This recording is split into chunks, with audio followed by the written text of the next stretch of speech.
Hello दोस्तों, SPB study point पे आप सबका स्वागत है। दोस्तों आज हम बात करने वाले हैं जो प्राचीन इतिहास से हमने जो सीरीज स्टार्ट किया था उसमें हम देख चुका है कि किस तरह से मतलब मगध का उत्कर्ष पिछले वीडियो में देखा कि मगध का उत्कर्ष किस प्रकार से हुआ था और उसमें किस तरह से पहला वंश आर्य वंश आया था जिसे पितृहंता वंश कहते हैं, उसका डिटेल भी हम उसमें बता दिए हैं। और उसी क्रम में आज हम देखे थे शिशुनाग वंश के बाद नंद वंश आया था और जस्ट उसके बाद जो उस सब छोटी छोटी वंश थी उसके बाद एक चंद्रगुप्त मौर्य नाम के शासक थे जिन्होंने कौटिल्य चाणक्य की सहायता से किस तरह से मौर्य समाज का एक संपूर्ण भारत में एक वर्चस्वशाली समाज की स्थापना किए थे, उसको आज हम डिटेल रूप में देखेंगे। तो आइए शुरू करते हैं। प्राचीन भारत का प्रथम केंद्रीकृत शासन प्रणाली किस तरह से चंद्रगुप्त मौर्य के शासन में स्थापित की गई थी उसको भी इसमें देखेंगे। तो आइए शुरू करते हैं। मौर्य साम्राज्य 322 से 185 ईसा पूर्व 385 ईसा पूर्व तक इसका चला था। तो इससे पहले क्या होता कि जब मगध का उत्कर्ष 6 सदी ईसा पूर्व में हुआ था उस टाइम क्या था कि एक आर्य वंश थे, उसके बाद शिशुनाग वंश था, उसके बाद आपका नंद वंश था। ये सब छोटे छोटे पार्ट्स में मतलब स्थापित हुए थे, उतना तो ज़्यादा साम्राज्य का विस्तार नहीं हो पाया था। और तीन वंश के बाद जो प्रथम मौर्य वंश था इतना शक्तिशाली और इतना विशाल साम्राज्य स्थापित करने में सक्षम हुआ या जिसको हम लोग डिटेल रूप में देखेंगे। और बहुत ही इसमें महान महान शासक भी आए हैं। जिस चंद्रगुप्त मौर्य को ही देख लीजिए कि पहला बार केंद्रीकृत जो शासन प्रणाली था जो राजा केंद्र में था, जिस तरह से अभी हम लोग देख रहे हैं कि दिल्ली में आपका प्रधानमंत्री है, राष्ट्रपति हैं और चारों तरफ जो राज्य विस्तृत है, सबका संघ में सबका जो शक्ति है संघ के द्वारा मुख्य से चलाया जाता है। उसी प्रकार तो कुछ कुछ प्रांत भी थे, उनका भी अपना एक नियम होता था। और एक महत्वपूर्ण जो उस टाइम राजा थे और राजा ही एक केंद्रीकृत शासन प्रणाली स्थापित करने में सक्षम हुए थे, इसीलिए उनको केंद्रीकृत माना जाता था, केंद्र माना जाता था। तो आइए शुरू करते हैं। मौर्य वंश, इसको आप जानकारी के स्रोत के बारे में पढ़ेंगे कि प्रथम जानकारी के स्रोत क्या है इसका, जानकारी का प्रमुख स्रोत। तो इसमें दो तरह के स्रोत आपको देखने को मिलेंगे। पहला मिलेगा आपको साहित्यिक स्रोत और दूसरा मिलेगा पुरातात्विक स्रोत। साहित्यिक स्रोत में कुछ पुस्तक है जैसे इंडिका है, मैगजीन का इंडिका है, अर्थशास्त्र है जो चाणक्य कौटिल्य का है, आप मुद्रा राक्षस देखेंगे, या और बौद्ध ग्रंथ है, जैन ग्रंथ संबंधित कुछ इसमें पुस्तक है। और दूसरा आपको है पुरातात्विक स्रोत जिसमें अशोक का शिलालेख है, जुनागढ़ अभिलेख है, स्तंभ लेख है, भवन स्तूप आदि को देखेंगे। तो आइए शुरू करते हैं। जानकारी के प्रमुख स्रोत, जानकारी के प्रमुख स्रोत में पहले देखते हैं साहित्यिक स्रोत को। साहित्यिक स्रोत इस पहला मिलता है आपका अर्थशास्त्र। अर्थशास्त्र आप लोग जानते हैं कि अर्थशास्त्र की रचना कौटिल्य चाणक्य जी जो चंद्रगुप्त मौर्य के प्रधानमंत्री थे उनके द्वारा किया गया था। और इसमें मुख्य रूप से किस तरह से अर्थशास्त्र इसमें किस तरह से शासन व्यवस्था चलाया जाएगा मुख्य रूप से राजनीतिक पे लिखा हुआ है। इसमें बताया गया है, सप्तांग सिद्धांत बताया गया है कि किसी भी राजा का क्या चरित्र होना चाहिए, कैसे चलाना चाहिए साम्राज्य को, क्या उसमें मतलब योग्यता होनी चाहिए, इसी सप्तांग सिद्धांत को इसमें वर्णन किया गया है। और इसको अर्थशास्त्र को जो है 15 अधिकरणों में इसको बांटा गया है। तो अर्थशास्त्र में हम लोग देख लें कि जो मौर्यकालीन जो शासन व्यवस्था था उसके बारे में इसमें जिक्र किया गया है। मुख्य से राजनीतिक विषय इसमें चर्चा किया गया है। और इसी को आपको जो एक प्रिंस का जो मैकियावेली का जो प्रिंस है उसका उसी के पुस्तक से तुलना इसको किया जाता है। अर्थशास्त्र जिसमें कौटिल्य द्वारा लिखा गया है। तो अर्थशास्त्र रचनाकार को आपने देख लिया कि अर्थशास्त्र रचनाकार कौटिल्य थे या विष्णुगुप्त थे। मुद्रा राक्षस, अगला है मुद्रा राक्षस। मुद्रा राक्षस की रचना किसने की? तो मुद्रा राक्षस की रचना विशाख द्वारा किया गया था। इसमें मुख्य रूप से आप देखेंगे कि मौर्य साम्राज्य का जो किस तरह से मतलब एक घराना था नंद वंश शासक, उसको किस तरह से परास्त करके एक कुटिल पद्धति द्वारा चाणक्य द्वारा रचा गया था। चंद्रगुप्त मौर्य चाणक्य की सहायता से किस तरह से नंद वंश का अंत किया और किस तरह से मौर्य वंश का नींव रखा या आगे विस्तार किया उसके बारे में इसमें दिया गया। तो ये आपका इंडिका है, जो इंडिका सेल्यूकस निकेटर का राजदूत था, जो इंडिका की रचना मेगास्थनीज किया था, मेगास्थनीज ने किया था। और मेगास्थनीज लिखित मैंने रचना किया था इंडिका का उसमें आपको मुख्य रूप से मौर्यकालीन प्रशासन को दर्शाया गया है, मौर्यकालीन समाज को दर्शाया गया है, मौर्यकालीन जो अर्थव्यवस्था था उसके बारे में बताया गया है इंडिका में। आगे हम पुरातात्विक में देखते हैं कि अशोक के शिलालेख किस तरह से शासन व्यवस्था था। अशोक प्रथम वो मतलब प्राचीन भारत में प्रथम राजा थे, प्रथम शासक थे जिन्हें शिलालेखों के माध्यम से जनता के समाज को पहुँचाते थे। भवन, आप लोग को पता हो कि भवन जो आपको यहाँ जो पटना में बना हुआ था पाटलिपुत्रा में, उस टाइम मगध की राजधानी पाटलिपुत्रा थी, वहाँ पे किस तरह से मतलब एक लकड़ी का महल बनने का अवशेष मिलता है। स्तूप है जो आपको सांची का स्तूप अशोक ने बनवाया था, आप लोग से जानते हैं। गुफा है, मृतभांड है, जुनागढ़ अभिलेख जो संस्कृत में रचित प्रथम सबसे लंबा शिलालेख है। इसको सब शासक रुद्रदामन प्रथम ने इसका मतलब स्थापना करवाया था। ये आपको शिलालेख की वीडियो में आपको बता दिए हैं। उसका शिलालेख का वीडियो बना दिया, उसको आप देख लीजिएगा। तो अब देख लेते हैं कि मौर्य वंश की उत्पत्ति कैसे हुई। मौर्य वंश की उत्पत्ति, तो मौर्य वंश की उत्पत्ति के बारे में कहा था कि चंद्रगुप्त मौर्य को जाति या वंश के बारे में कोई स्पष्ट विवरण नहीं मिलता है, सभी इतिहासकारों में मतभेद मिलता है। तो ये देखते हैं आपको चंद्रगुप्त मौर्य की जाति एवं वंश से संबंधित विभिन्न प्रकार के मत है जो निम्नलिखित है। महावंश बौद्ध साहित्य है, महावंश है जिसमें क्षत्रिय हैं जो यूपी के गोरखपुर के पास मौर्य नामक क्षत्रिय कुल से संबंधित है। यूपी गोरखपुर के निकट जो मौर्य नामक के क्षत्रिय थे उससे संबंधित हैं। तो महावंश बौद्ध साहित्य स्रोत है, बौद्ध साहित्य है, उसमें इस क्षत्रिय बताया गया है चंद्रगुप्त मौर्य को। मुद्रा राक्षस में जो विशाखत की मुद्रा राक्षस है, इसमें वृषभ निम्न कुल को बताया गया है, जो शूद्र वंश से उत्पत्ति माना जाता है इनको। इसलिए हमने कहा कि मतभेद है सभी विद्वानों में। आगे है परिशिष्ट पर्वन परिशिष्ट और जैन धर्म से संबंधित है। इसमें मोरकपाल का पुत्र बताया गया है, मोरकपाल का पुत्र बताया गया है। तो आपने देखा कि किस तरह से विविधता है सभी विद्वानों के मतों में। प्रमुख, आइए आप देखते हैं प्रमुख राजवंश। हमने देख लिया कि किस तरह से कहाँ से जानकारी मिलती है और किस तरह से उनकी जाति और वंश के बारे में सभी विद्वानों में मतभेद है। तो जानकारी के स्रोत मुख्य रूप से दो पॉइंट देखें, एक साहित्यक। आइए आगे देखते हैं प्रमुख राजवंश। तो प्रमुख राजवंश में हम मुख्य रूप से देखेंगे चंद्रगुप्त मौर्य को देखेंगे, अशोक को देखेंगे, बिंदुसार को देखेंगे और विदर्भ को देखेंगे। तो आइए बारी से हम देख सकते हैं चंद्रगुप्त मौर्य जो प्रथम शासक थे एवं इनको कहा जाता है कि मतलब आपको संस्थापक शासक भी कहा जाता है। तो चंद्रगुप्त मौर्य ने किस तरह से कौटिल्य की सहायता से, चाणक्य की सहायता से नंद वंश शासक घराने को पराजित करके इन्होंने मौर्य वंश की नींव डाली थी, मौर्य वंश की स्थापना की थी। तो पहला चंद्रगुप्त मौर्य चाणक्य कौटिल्य की सहायता से चंद्रगुप्त मौर्य ने नंद वंश के अंतिम शासक घराने की हत्या करके या पराजित करके 322 ईस्वी में, या आप याद रखें कभी ईस्वी पूछ देता है कि मौर्य वंश की स्थापना किस ईस्वी में हुई थी, कब हुई थी। तो 322 ईसा पूर्व में हुई थी और 322 में मौर्य वंश की स्थापना की हुई थी चंद्रगुप्त मौर्य द्वारा। आगे देखते हैं 305 ईस्वी में किस तरह से जो सिलुकस निकट के पंजाब प्रांत के थे। 305 जो सिलकस निकट संबंधित हुए सिकंदर जो आए थे, तो सिकंदर का ही सेनापति थे। तो कुछ जीता हुआ जो सिकंदर का साम्राज्य था उसको देखरेख करने के लिए इसमें सिलकस निकट को छोड़ गए थे। तो 305 में सिलकस निकट और चंद्रगुप्त मौर्य के बीच लड़ाई हुआ था और लड़ाई के पश्चात युद्ध के पश्चात संधि हुई थी, उसमें महत्वपूर्ण बातें की गई थी, उसको हम देखेंगे।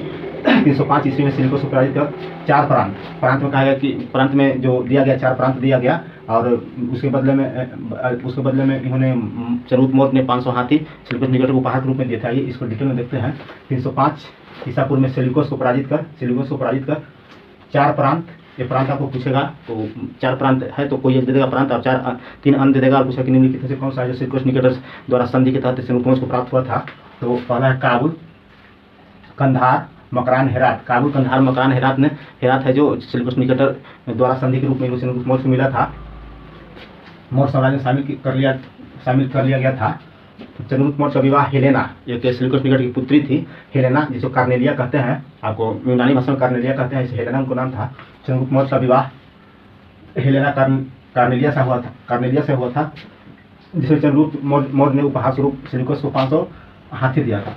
तो आपका कोई क्वेश्चन फंसाता है कि चंद्रगुप्त मौर्य ने जब शादी के थे उनके बच्ची से उस टाइम क्या उपहार दिए थे, तो 500 हाथी उपहार दिए थे। आप फिर ऊपर देखें कि 305 में ईसा पूर्व जब सिलकस निकट चंद्रगुप्त मौर्य से युद्ध के थे, उस सिलकस निकट पराजित हो गए थे। तो समूह में 4 प्रांत दिए थे, काबुल, कंधार, मकरान, हेरात, जो मौर्य साम्राज्य में शामिल कर लिए थे चंद्रगुप्त मौर्य ने। और फिर उसके बाद हेलेना कार्नेलिया से विवाह किया था चंद्रगुप्त मौर्य ने और वैवाहिक संबंध स्थापित करने वाले प्राचीन भारत का दूसरा शासक है। इससे पहले हमने देख चुके हैं कि एक हर्यक वंश शासक बिंबिसार थे, जिन्होंने वैवाहिक संबंध स्थापित करके किस तरह से साम्राज्य का विस्तार किए थे। और ये दूसरे शासक हैं जो मौर्य वंश से संबंधित थे चंद्रगुप्त मौर्य, उन्होंने भी वैवाहिक संबंध स्थापित करके साम्राज्य विस्तार करने में कुछ महत्वपूर्ण योगदान दिए थे। एक मेगास्थनीज थे जो सिलकस निकटर के दरबार में एक दूत थे, वो राजदूत बना करके चंद्रगुप्त मौर्य के दरबार में भेजे थे। और मेगास्थनीज जिन्होंने इंडिका की रचना की चंद्रगुप्त मौर्य के दरबार में रहता था। तो आपको पूछता है कि किस प्राचीन कालीन शासक के दरबार में चंद्रगुप्त मौर्य किस मध्यकालीन शासक के दरबार में इंडिका के रचनाकार रहते थे या मेगास्थनीज रहते थे, तो चंद्रगुप्त मौर्य हो जाएगा। तो मेगास्थनीज जिन्होंने इंडिका की रचना की चंद्रगुप्त मौर्य के दरबार में रहता था। 4वीं BC में जो आपको चौथी BC में एक पाटलिपुत्रा में जैन संगीति हुई थी, तो इन्हीं के शासनकाल में हुआ था। आइए इसको देख लेते हैं। 4वीं ईसा पूर्व में प्रथम जैन संगीति, 4वीं BC में प्रथम जैन संगीति का आयोजन हुआ था चंद्रगुप्त मौर्य के शासनकाल में पाटलिपुत्रा में, जिसका अध्यक्ष अस्तुलभद्र थे। और पूछेगा कि प्रथम जैन संगीति जब पाटलिपुत्र में, तो उस टाइम अध्यक्ष कौन थे, तो जैन धर्म से संबंधित कोई सन्यासी होंगे, तो अस्तुलभद्र थे। तो 400 ईसा पूर्व में प्रथम जैन संगीति का आयोजन चंद्रगुप्त मौर्य के शासन में पाटलिपुत्रा में आयोजित हुआ था, जिसका अध्यक्ष अस्तुलभद्र थे। चंद्रगुप्त मौर्य, आप इसके बाद पढ़ेंगे बिंदुसार, इसके बाद पढ़ेंगे अशोक ने आपको लोग हम सब जानते हैं कि उन्होंने जब आपको कलिंग का युद्ध हुआ था 261 ईसा पूर्व में, तो किस तरह से उन्होंने क्या कि सनातन धर्म छोड़ करके वैष्णव धर्म छोड़ करके बौद्ध धर्म अपना लिए थे। तो बौद्ध धर्म अपना लिए थे वो अपने लिए सिर्फ अपनाए थे, व्यक्तिगत उनका धर्म था, नहीं कि राजकीय उनका धर्म था। तो कहीं क्वेश्चन फंसाने के लिए आपको देगा कि मौर्यकालीन शासन मौर्य वंश का धर्म क्या था, या मौर्यकालीन शासन में धर्म क्या था। तो कहीं आपको बौद्ध दे देगा, फिर वैष्णव दे देगा, या दो और कोई दे देगा, तो अब नहीं जाएंगे तो फंस जाएंगे। इसलिए याद रखिएगा, बहुत फेमस है बौद्ध धर्म के लिए अशोक। तो अशोक ने अपने व्यक्तिगत जीवन के लिए, नहीं किसी जनता के ऊपर थोपे थे या किसी कर्मचारी अधिकारी के ऊपर थोपे थे, उनका व्यक्तिगत जो धर्म था वो बौद्ध धर्म था। उस टाइम राजकीय धर्म अगर पूछा, मौर्य वंश का राजकीय धर्म कौन था, तो वैष्णव धर्म ही होगा। तो तो क्या देखें हम लोग लास्ट बार कि 4वीं शताब्दी ईस्वी में प्रथम जनसंगीत का आयोजन पाटलिपुत्र में हुआ था, जो चंद्रगुप्त मौर्य का शासनकाल था, और इसका अध्यक्ष अस्तुलभद्र ने किया था। जीवन के अंतिम दिनों में हमने तो धर्म पे यहाँ पे कुछ अलग हट गए थे, तो धर्म के मामला में इन्होंने जैन धर्म अपनाया था लास्ट टाइम। जीवन के अंतिम दिन में चंद्रगुप्त मौर्य ने जैन धर्म अपना लिया था। चंद्रगुप्त मौर्य ने जैन धर्म अपनाकर संलेखना विधि से या संथरा विधि से प्राण त्याग दिए थे। इन्होंने जीवन के अंतिम दिनों में जैन सन्यासी भद्रबाहु के साथ सरनबेवला कर्नाटक में चले गए थे, जहाँ चंद्रगिरी पर्वत चंद्रगुप्त बस्ती बसाया है। ये आपको पूछेगा कि जब अंतिम समय में चंद्रगुप्त मौर्य ने जब सरनबेवला दक्षिण भारत में चले गए थे, तो उन्होंने कौन सी पर्वत पे, एक चंद्रगिरी पर्वत पे किस नगर की स्थापना की थी, चंद्रगुप्त बस्ती की स्थापना की थी। तो जीवन के अंतिम में जैन सन्यासी भद्रबाहु के साथ सरनबेवला कर्नाटक चले गए थे, जहाँ चंद्रगिरी पर्वत पर चंद्रगुप्त बस्ती बसाए थे। चंद्रगुप्त मौर्य ने जैन धर्म अपनाकर संलेखना विधि से या संथरा विधि से प्राण त्याग दिए थे। आइए इसको अन्य बिंदु कुछ देख लेते हैं। जस्टिन ऑस्ट्रेबो के अनुसार चंद्रगुप्त मौर्य को सेंड्रोकस एवं एपियंस एवं प्लूटार्क के अनुसार एंड्रोकस कहा गया है। क्वेश्चन ये आपको फंसागा कि किस यूनानी लेखक थे, किस यूनानी लेखक के द्वारा चंद्रगुप्त मौर्य को सेंड्रोकस कहा गया। तो जस्टिन ऑस्ट्रेबो ने सेंड्रोकस कहा, एपियंस प्लूटार्क ने एंड्रोकस कहा। जबकि विलियम जोन्स के आप लोग नाम सुने होंगे, 1784 में बंगाली एसआईटी सोसाइटी की स्थापना हुई थी, उसका संस्थापक थे। तो विलियम जोन्स ने, जो आप ये देखें सेंड्रोकस जो आपको यूनान के लेखकों ने बताया था, इन्होंने विलियम जोन्स ने कहा कि सेंड्रोकस जो यूनानी साहित्य में वर्णन है वो कोई और नहीं, चंद्रगुप्त मौर्य के बारे में वर्णन किया गया है। तो चंद्रगुप्त मौर्य के रूप में पहचान किए। तो आपको क्वेश्चन है कि चंद्रगुप्त मौर्य को चंद्रगुप्त मौर्य के रूप में किसने पहचान की थी, तो विलियम जोन्स ने की थी। जस्टिन प्लूटार्क के अनुसार 6 लाख सेना के साथ संपूर्ण भारत को इन्होंने रोक डाला था। जस्टिन प्लूटार्क के अनुसार, यहाँ भी जस्टिन और ऑस्ट्रेबो है जो सेंड्रोकस का पहचान किया है। एपियन एवं प्लूटार्क ने एंड्रोकस कहा, जबकि विलियम जोन्स ने चंद्रगुप्त मौर्य कहा। और फिर जस्टिन यहाँ भी आ जाते हैं, यहाँ भी आ जाते हैं। जस्टिन और प्लूटार्क के अनुसार 6 लाख सेना के साथ संपूर्ण भारत को रौंद दिया था। उस टाइम इनका साम्राज्य विस्तार इस रूप में था, उत्तर से दक्षिण के रूप में। तो उत्तर में आप जम्मू कश्मीर से लेकर के दक्षिण में कर्नाटक तक था।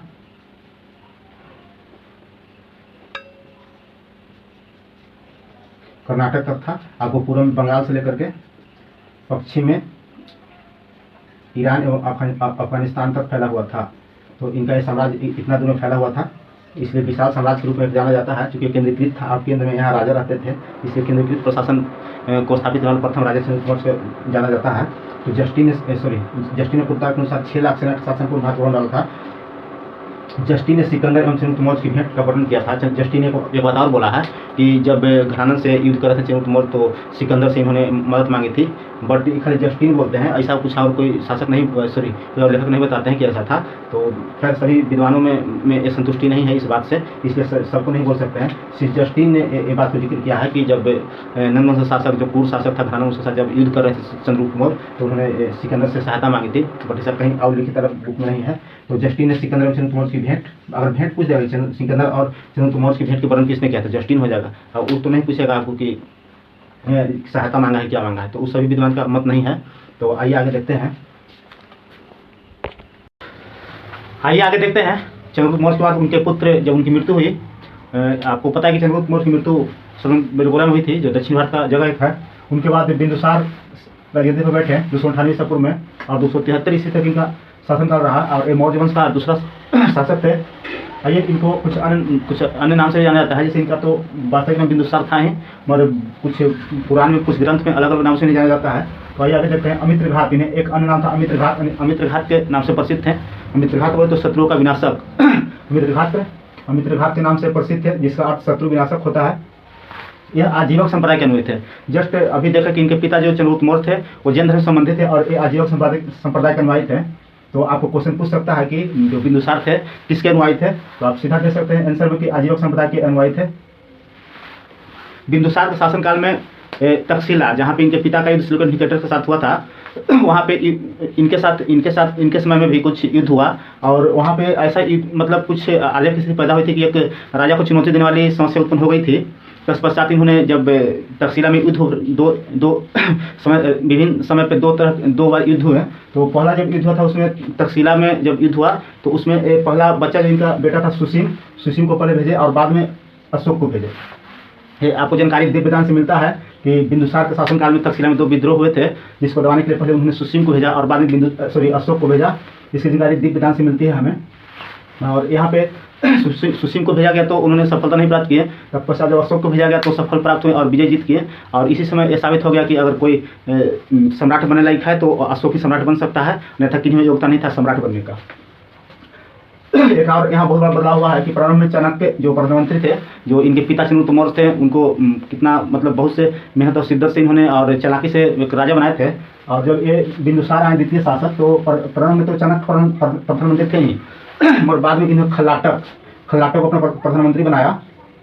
तो यहाँ आपको पूछा कि चंद्रगुप्त मौर्य के प्रधानमंत्री कौन थे, तो आप जवाब दे सकते हैं कि चंद्रगुप्त मौर्य के प्रधानमंत्री चाणक्य थे। और पूछा कि बिंदुसार ने प्रथम बार बिंदुसार का तो प्रथम प्रधानमंत्री चाणक्य ही थे। तत्पश्चात जब चाणक्य को हटने के बाद किन्हें बनाया गया था तो खल्लाटक को बनाया गया था, तो इनका प्रधानमंत्री खल्लाटक थे।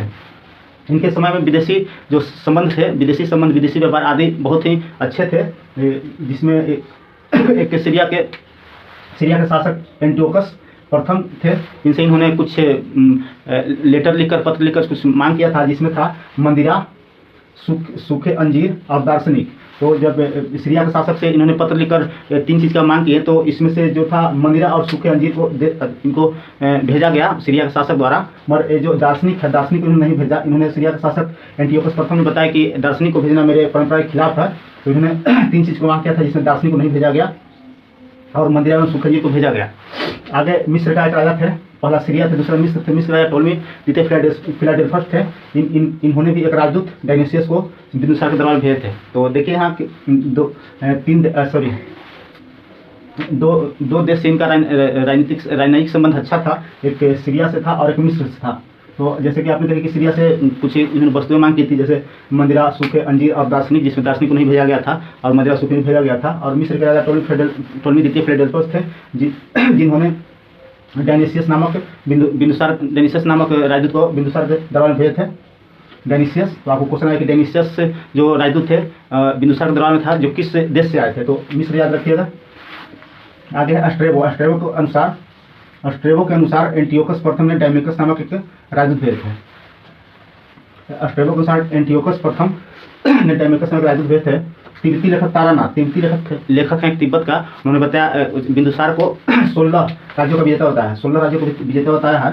तो आपको क्वेश्चन आ जाएगा कि किस लेखक ने बिंदुसार को 16 राज्यों का विजेता बताया है, तो आप याद रख सकते हैं तारानाथ, जो तिब्बती लेखक हैं। आइए, बिंदुसार को कुछ अन्य नाम से जाना जाता है, जिसमें वायुपुराण में भद्रसार कहा गया है, जैन ग्रंथ में शिवसेन कहा गया है, चीनी वितरण में बिंदुपाल कहा गया है। वायुपुराण में इन्हें भद्रसार कहा गया है, जैन ग्रंथ में इसे शिवसेन कहा गया है एवं चीनी विवरण में इन्हें बिंदुपाल कहा गया है। जब इनकी मृत्यु होती है 273 ईस्वी के आसपास, तत्पश्चात जो देखे, इससे पहले हमने देखा कि एक मतलब जब बिंदुसार का शासनकाल था तो तक्षशिला में विद्रोह हुआ था। पहले सुसीम को भेजा गया था और बाद में अशोक को भेजा गया था। सुसीम सफलता प्राप्त नहीं किए थे और अशोक ने बलपूर्वक दबा दिया था विद्रोह को। तो इसी योग्यता को देखते हुए अशोक को 273 ईस्वी में गद्दी पर बैठने का मौका मिला, जो 232 तक इन्होंने विराजमान रहे। और जब 273 में पिता की मृत्यु हुई तो राजाभिषेक नहीं हो पाया था उस टाइम सिर्फ आधिकारिक घोषणा हुआ कि 273 BC में इनके पिता की मृत्यु हुई तो राजा अशोक ही बनेंगे। परंतु 4 वर्ष बाद इनका राज्याभिषेक हुआ 269 में।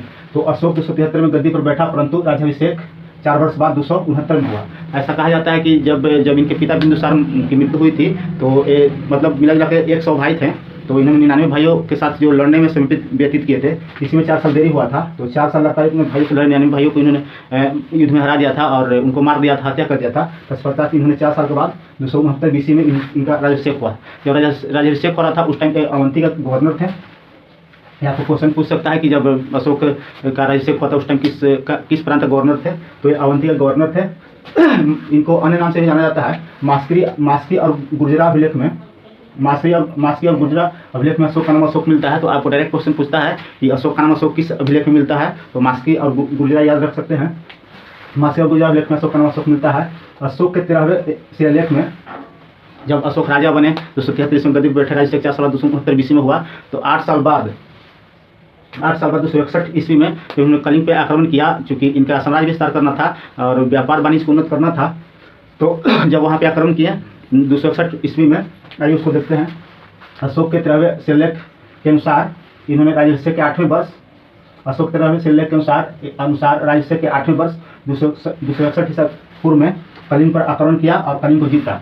तत्पश्चात जब कलिंग पर आक्रमण किया तो यहाँ पे बहुत बड़ा इनका हृदय परिवर्तन हुआ। इन्होंने देखा जब युद्ध के बाद इन्होंने जब युद्धस्थल को भ्रमण किया तो देखा कि बहुत सारे हजारों हजार संख्या में लोग मरे पड़े हुए हैं। किन्हीं को तलवार है, किन्हीं को भाला, किन्हीं को सर कटा हुआ है। और जो बच्चे रोते बिलाप रहे थे फील्ड में, जो युद्ध के मैदान में जो बच्चे रोते बिलापते इन्होंने देखा तो इन्होंने सोचा कि बहुत बड़ा पाप है। और इसी के बाद इन्होंने भेरी को धर्म घोषणा कर दी। इसकी जानकारी 13वें शिलालेख से मिलता है।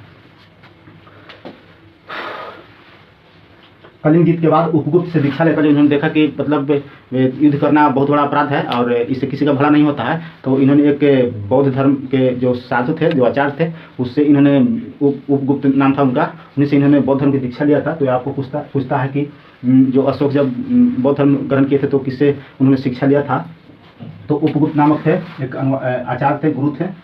कलिंग जीत के बाद उपगुप्त से दीक्षा लेकर इसने धर्म मार्ग अपना लिया। भेरी घोष या धर्म घोष, भेरी घोष मतलब युद्ध करना होता है, धर्म धार्मिक क्रियाकलाप होता है। तो भेरी घोष या धर्म घोष अपना लिया। इनका व्यक्तिगत धर्म बौद्ध था, न कि एक राजनयिक था या कोई राजकीय धर्म था। राजकीय धर्म तो उस टाइम आपको यही था जो भी हिंदू धर्म में चल रहा है, जो वैष्णव धर्म था, उस टाइम वैष्णव धर्म था। और उनका जो व्यक्तिगत था, व्यक्तिगत बौद्ध धर्म था। तो आपको क्वेश्चन फंसाएगा कि जब अशोक गद्दी पर बैठे थे तो उनका व्यक्तिगत धर्म कौन सा था, तो बौद्ध मारिएगा। और एक पूछेगा कि जो राजकीय धर्म क्या था, तो उसमें तो वैष्णव ही होगा। तो याद रखिएगा इस चीज़ को। इनको अन्य नाम से भी जाना जाता है, देवनाम प्रिय प्रियदर्शी। अशोक के अन्य नाम से भी जाने जाते हैं। इनका अन्य नाम देवनाम प्रिय प्रियदर्शी था। इन्होंने जब बौद्ध धर्म अपनाया तो इन्होंने बहुत व्यापक पैमाने पे मौर्य काल में बौद्ध धर्म को प्रचार प्रसार करवाया। और इन्होंने अपने पुत्र एवं पुत्री को विदेश भेजा। जो एक पीपल के वृक्ष के टहनी को लेकर के बेटी संमित्रा और बेटा महेंद्र को इन्होंने श्रीलंका भेजा था। तो महेंद्र एवं संमित्रा को बौद्ध धर्म प्रचार के लिए श्रीलंका भेजा। एक पीपल वृक्ष के टहनी लेकर के इन्होंने श्रीलंका भेजा। एक और इनके शासनकाल में एक बहुत बड़ा हुआ था, क्या काल था कि तृतीय बौद्ध संगीति का आयोजन 250 से 251 ईस्वी में इनके शासनकाल में हुआ था, पाटलिपुत्र में, जिसके अध्यक्ष मोगलीपुत्तिस थे। तृतीय बौद्ध संगीत का आयोजन पूछ सकता है आपको कि तृतीय बौद्ध संगीत का आयोजन किस के शासनकाल में हुआ था, तो अशोक के शासनकाल में हुआ था। किसके अध्यक्षता में थी, तो मोगलीपुत्तिस के अध्यक्षता में हुई थी। कहाँ पे हुआ था, तो पाटलिपुत्र में हुआ था। आगे आइए, इनके वंशज आगे हैं दशरथ। अशोक की तरह इसने भी देवनाम प्रिय प्रियदर्शी की उपाधि धारण की। गया स्थित नागार्जुन पहाड़ी, गया स्थित एक बराबर की पहाड़ी है जो अशोक द्वारा बनवाया गया था आजीविकों के लिए। और एक आपको गया में है जो नागार्जुन पहाड़ी, वो दशरथ द्वारा बनवाया गया था। तो गया स्थित नागार्जुन पहाड़ी का गुफा का निर्माण दशरथ के शासनकाल में किया गया था। इनके बाद बृहद्रथ आते हैं, जो अंतिम शासक होते हैं, मौर्य वंश का अंतिम शासक होते हैं। यह मौर्य वंश का अंतिम शासक था, जिसकी हत्या 185 BC में पुष्मित शुंग एक सेनापति था, ब्राह्मण सेनापति था। इन्होंने जो बौद्ध धर्म इतना फल फूल रहा था और इनको नहीं भा रहा था कि बौद्ध धर्म इतना प्रचलित हो, तो पुष्मित शुंग एक ब्राह्मण सेनापति था। इन्होंने वैष्णव धर्म को आगे करने के लिए इन्होंने 185 ईसा पूर्व में पुष्मित शुंग की हत्या कर दी, तत्पश्चात शुंग वंश की स्थापना की। तो आगे हम लोग देखेंगे शुंग वंश, और इसको जो आगे होगा सब हम देखते जाएंगे। तो हमने देखा इस तरह से। आइए इसको फिर से रिवीजन कर लेते हैं। बिंदुसार जो अपने पिताजी की मृत्यु, चंद्रगुप्त मौर्य की मृत्यु के बाद 298 BC में गद्दी पर बैठे थे। इन्हें अमित्रघात के नाम से जाना जाता है, जिसका अर्थ होता है शत्रु विनाशक। यह आजीवक संप्रदाय के अनुयायी थे, जबकि इनके पिता जैन धर्म के अनुयायी थे। बिंदुसार का शासनकाल में तक्षशिला में 2 विद्रोह हुए थे, जिसमें 2 पुत्र को दबाने के लिए भेजा था। पहला सुसीम को भेजा गया था, दूसरा अशोक को भेजा गया था। सुसीम तो सफल नहीं थे, मगर अशोक सफलता प्राप्त किए थे। प्रारंभ में चाणक्य इनका प्रधानमंत्री थे, बाद में खलाटक बना लिया गया। सीरिया के शासक एंटियोकस प्रथम से इन्होंने सूखा अंजीर, एक दार्शनिक और मंदिरा मांगने के लिए एक लेटर लिखे थे।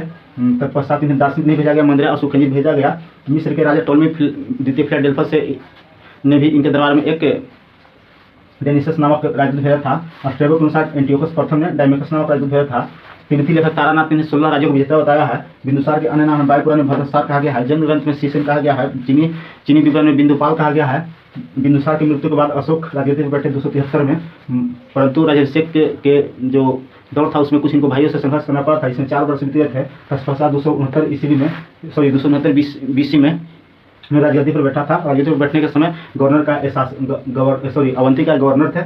मास्के और गुर्जर अभिलेख में अशोक का नाम अशोक मिलता है। अशोक के तरह से लेख में राजशेख के 8वें वर्ष 261 ईसा पूर्व में कलिंग पे विजय प्राप्त होने की जानकारी मिलती है। कलिंग जीत के बाद उपगुप्त से दीक्षा लेकर इसने धम्म मार्ग अपना लिया, जिसे जो बौद्ध धर्म को मुख्य रूप से इन्होंने प्राथमिकता दिया। देवनाथ प्रियदर्शी अशोक के अन्य नाम थे। महेंद्र अशोक मित्रा को बौद्ध धर्म प्रचार के लिए उन्हें विदेश भेजा, श्रीलंका भेजा। तृतीय बौद्ध संधि काल में 250-51 में इन्हीं के शासनकाल पाटलिपुत्रा में हुई थी, जिसकी अध्यक्षता मुगल ब्रिटिश ने किया था। इनके आगे का वंश है दशरथ। अशोक तथा इसने भी देवनाम प्रिय की उपाधि धारण की थी। गया स्थित नागार्जुन पहाड़ी की निर्माण भी दशरथ के शासनकाल में कराया गया था। बृहद्रथ मौर्य वंश का अंतिम शासक था और बृहद्रथ की सेनापति कुशमिशुंग जो ब्राह्मण सेनापति था, इनको 185 BC में हत्या करके शुंग वंश की स्थापना की। तो इस प्रकार से हमने अभी देखा मौर्य वंश के जो प्रमुख शासक थे। इसके बाद देखेंगे सामाजिक आर्थिक राजनीतिक जीवन को। और तब तक का वीडियो देखिए और अच्छा लगे तो लाइक सब्सक्राइब जरूर कीजिएगा। धन्यवाद।